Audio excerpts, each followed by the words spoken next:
आज हम बात करेंगे बहुत ही कॉमन बीमारी ब्रोंकियल एस्थमा के बारे में। काफ़ी सारे मिथ्स हैं इसको लेकर के, उसके ट्रीटमेंट से रिलेटेड लोगों को। लेकिन सबसे पहले बात करेंगे सिम्टम्स की। सिम्टम्स में खांसी आना, खांसी में बलगम आना, सांस फूलना, चेस्ट टाइटनेस होना, वीजिंग की साउंड आना, चेस्ट में सीटी जैसी आवाज़ आना, और जैसे जैसे मौसम चेंज होता है उस टाइम पर पेशेंट्स को ज़्यादा सिम्टम होते हैं। ये कुछ नॉर्मल सिम्टम्स होते हैं जो एस्थमा के पेशेंट्स में हो सकते हैं। इसके बाद बात करें कि कैसे बीमारी को डायग्नोस किया जाए। बीमारी को डायग्नोस करने के लिए चेस्ट एक्सरे कर सकते हैं, पल्मोनरी फंक्शन टेस्टिंग की जाती है। ये दो मेन टेस्ट हैं जिनके आधार पर एस्थमा डायग्नोस किया जाता है। और तीसरा मोस्ट इम्पॉर्टेंट, हिस्ट्री। वो पूरे डिटेल में हिस्ट्री, अगर पेशेंट की सजेस्टिव है कि जब भी मौसम बदलता है, नज़ला, ज़ुकाम, छींकें आने की प्रॉब्लम है, सिम्टम्स पेशेंट को हैं, तो हम हिस्ट्री के बेसिस पे भी अंदाज़ा लगा सकते हैं कि पेशेंट को एस्थमा हो सकता है। बाकी उसकी सीवियरिटी कितनी है उसको देखने के लिए हमें स्पायरोमेट्री, जैसे कि मैंने कहा, लंग फंक्शन टेस्ट किया जाता है। अब बात करें ट्रीटमेंट की। एक बार यदि हमने बीमारी डायग्नोज कर दी तो उसके बाद ट्रीटमेंट ऑप्शंस में सबसे इंपॉर्टेंट ऑप्शन होती है इन्हेलर्स। काफ़ी सारे लोगों में ये मिथ होता है कि इन्हेलर्स यदि हम यूज़ करते हैं तो इन्हेलर यूज़ करने से काफ़ी सारे साइड इफ़ेक्ट हो सकते हैं, बच्चों की ग्रोथ पे फ़र्क पड़ता है। लेकिन ऐसा बिल्कुल भी नहीं है। जितनी भी स्टडीज़ देखी गई हैं उनके अंदर इन्हेलर के इस्तेमाल से ना के बराबर साइड इफ़ेक्ट्स होते हैं।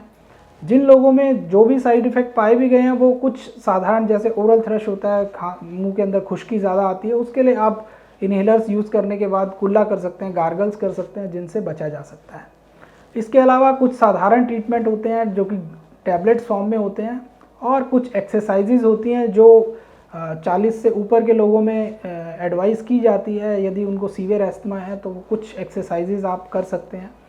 इसके अलावा वैक्सीनेशन, फ्लू की वैक्सीन लगवानी चाहिए, निमोनिया की वैक्सीन लगवानी चाहिए, ताकि होने वाले एग्जाजर्बेशन जो एस्थमा के अटैक्स हैं उनको बचाया जा सके। यदि ये सारी स्ट्रेटजीज़ हम फॉलो करते हैं तो हम एस्थमा से बच सकते हैं।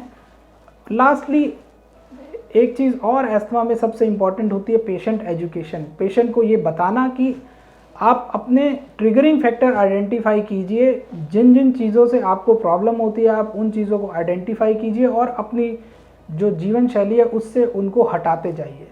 यदि ऐसा हम करते हैं तो अप्रॉक्सीमेट 40 से 50% लोगों के अंदर सिम्टम कंट्रोल बिना दवाइयों के भी किया जा सकता है।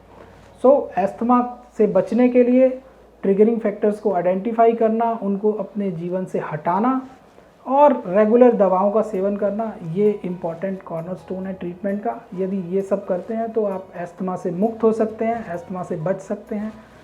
और मेरी वीडियो के थ्रू यही गुजारिश है सभी लोगों से कि एस्थमा से डरे नहीं। एस्थमा यदि किसी को सिम्टम्स हैं तो जल्दी से जल्दी डायग्नोज करिए और ट्रीटमेंट अपना लीजिए। धन्यवाद।